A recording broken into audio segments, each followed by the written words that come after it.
Update, entitled Mother broke up my engagement just by being rude. Ellen took 3 singles and a 5 out of her wallet and put them on the table in full view of the waiter.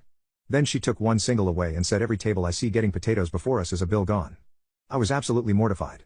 The waiter, to his unending credit, just took a deep breath and said I don't have control over the order in which the kitchen fires tickets, but what I can tell you is it should be out any minute. He then left without saying anything disparaging.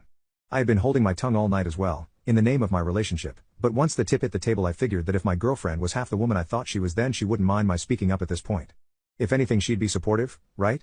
So I scooted my chair back a bit and said, listen, I know what you're doing with the cash on the table, but that kind of thing makes me really uncomfortable, and it's just not called for. Please put the money away or we can just continue this some other time. My girlfriend's dad spits back, what? How cheap do you have to be to not believe in tipping service workers? Before I could process whether he was serious or yanking my chain, Ellen shocked me with, no, you know what, you're right, this isn't necessary. I should have known better than to be relieved. She folded the bills back into her wallet, patiently waited for the next plate of mashed potatoes to be carried out, and when it wasn't delivered to us, she went right up to a stranger's table and picked it up off their table. She half explained something about her daughter starving to death as she was walking away with the stranger's food, but unsurprisingly that wasn't convincing enough for them. The old lady she took it from followed her right over to our table and tried to take it back. I was already searching for my coat tag in preparation to go, but a shoving match was beginning to unfold.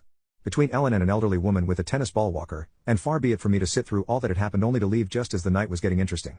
The elderly woman was like, give me back my potatoes. Who are you? And the poor little girl was like, Mommy, it's okay, don't take someone else's food. But it all fell on deaf ears. Ellen yelled at the old lady, how could you sit there and eat these when my daughter hasn't even been served yet?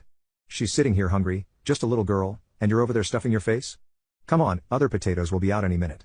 And the old lady just said great, if they'll be out any minute, then what's the effing problem?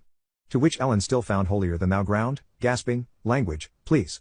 Finally the waiter, and this time someone higher up as well, came over to separate them, as they had begun to raise their voices and cause a disturbance. Staff had already asked Ellen to turn down her daughter's iPad multiple times without heat, and I'm guessing the waiter informed management about the tip on the table, stunt she pulled, because this was their final straw. They told us we were going to have to leave the restaurant. But we don't even have our food yet. Ellen complained to the guy. This was clearly not the manager's first rodeo. You can take the food that's already been served free of charge, everything else will be cancelled. Please leave immediately.